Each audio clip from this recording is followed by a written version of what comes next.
today we're going to be talking about inputs and buttons, another way to get input from the user. So P5 is a processing library for JavaScript, and because JavaScript interacts with HTML, we can use HTML elements to get interaction from a user. So I just want you to see that this is what we're going to be working on today.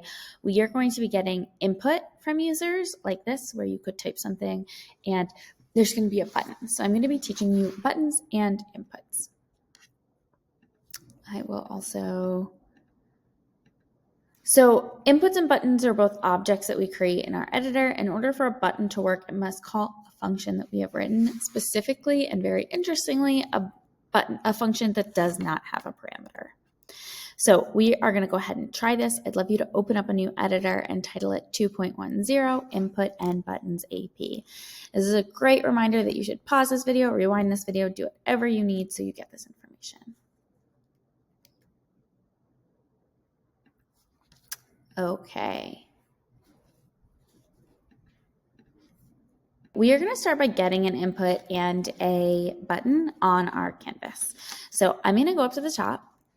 I'm going to create a variable called input1. This is a variable to hold the value, well, really to hold the entire input object. Okay, in my setup, I am going to say that input1 equals, and then I'm going to type create input with a capital I and then do parentheses. And you'll see that now down below there is an input field. Inside of the parentheses, I'm going to write something like enter name here. We'll say enter text. Now you can see it says enter text here that you could replace. So create input makes a new input field and puts the words in quotes as the starter text. Now, I don't like that this is off my canvas, so what I can do is I can do input1.position, and I'm gonna go ahead, maybe I'll do like 100, 50, and let's see where that moves. It moves dot position moves the top left corner of the input to the stated coordinates.